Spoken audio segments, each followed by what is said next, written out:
Georgia has a target on their back, and Kirby Smart wouldn't have it any other way. NFL talent flocked from this roster, but there's still plenty of 4 and 5 stars to replace them. This is a team that has repeat on their mind, and if they can figure out a few spots, then this is going to be a team that will compete for another national championship, and we're looking at the top 10 players that are going to make that happen this year. Brock Bowers burst onto the stage in 2021 and became one of the best tight ends in all of college football as a freshman. People are expecting big things from him in his sophomore season, and it's easy to see why. This is a guy who dominates between the hashes. At times, Stetson Bennett would only look for Bowers, and even in tight coverage, he was still able to make big plays. 882 yards, 13 touchdowns. The passing attack must continue that success. If anything, they need to take a step forward. There's plenty of talent to not, it's almost wasted if you're not going to be able to utilize the talent that they have on this team. This is an offense that can be extremely explosive, and Bowers is a guy that can step up once again and be the go-to guy for Stetson Bennett or whoever is going to play quarterback. Probably Bennett, but we'll see. Bowers is an incredible talent.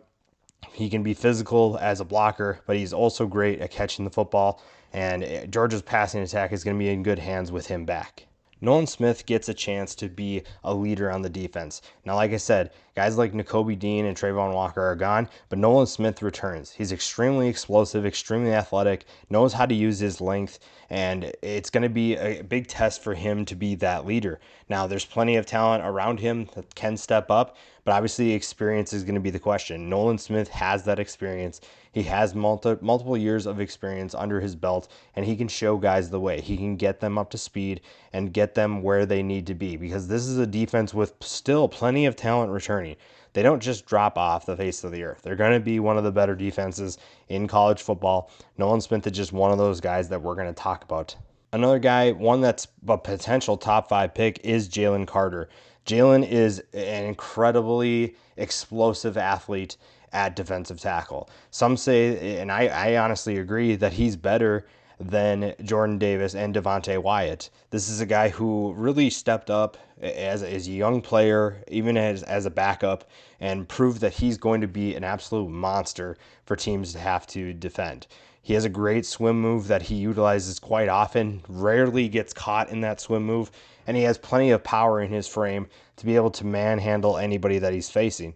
Carter's just one of those guys that you definitely pay attention to. Offensive coordinators have him circled on any scouting report that they give to their teams because they know how good he is.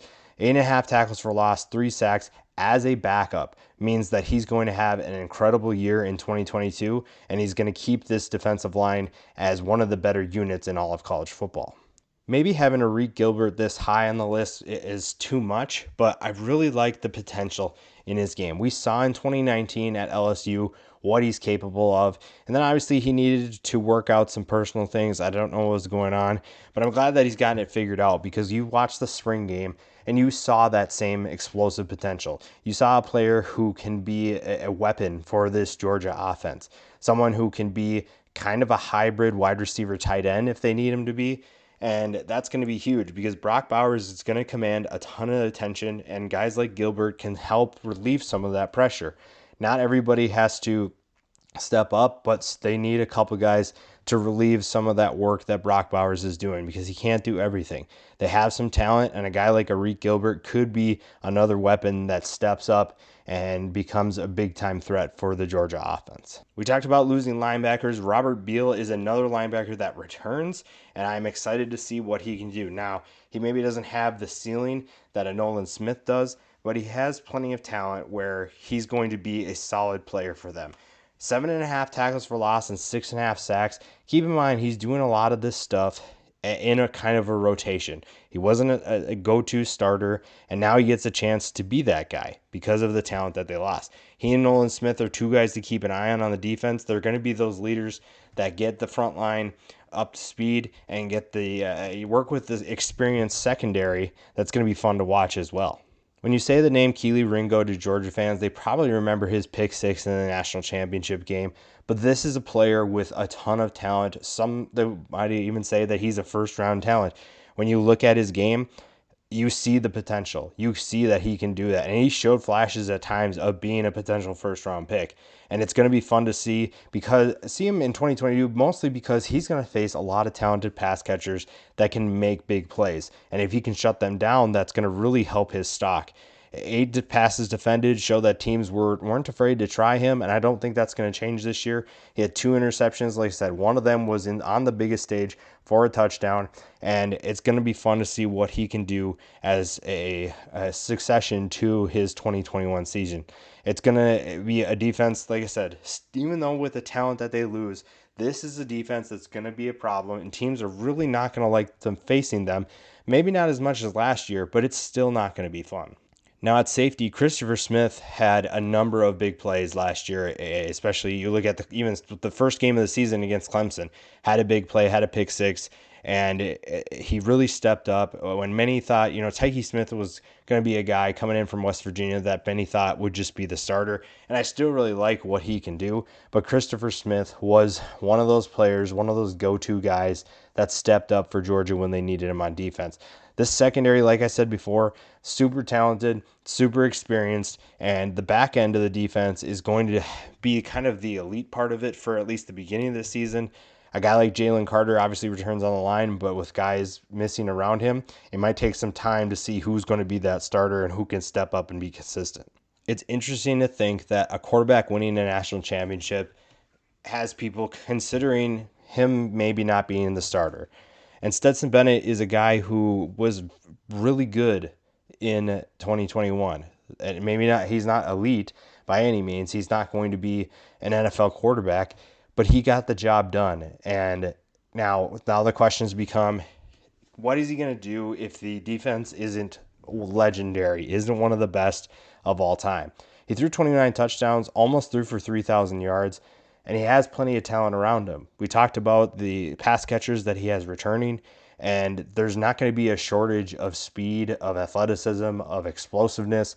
So it's going to be on him to get them the football.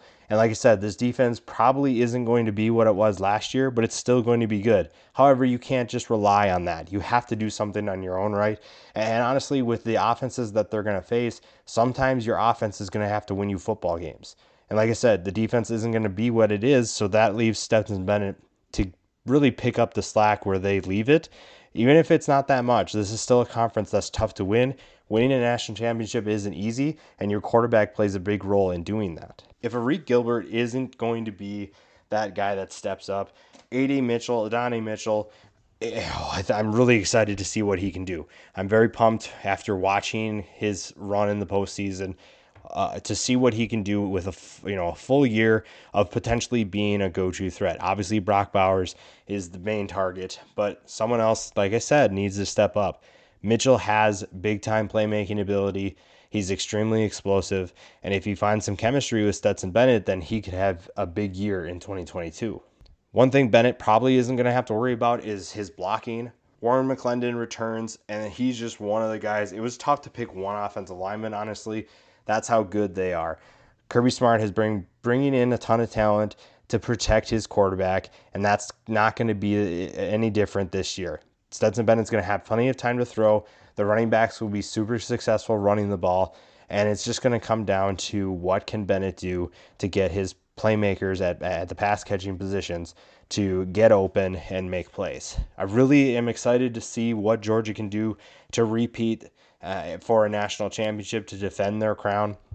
And there's a ton of talent that is going to step up, and new names are going to emerge. New faces are going to be the guys that we talk about week in and week out. And it's almost unfair for Georgia to have this much talent returning given what they lost. That's a really good thing for Georgia fans, something that's going to keep them, like I said, in the running, not only for another SEC championship, but winning a second consecutive national championship as well.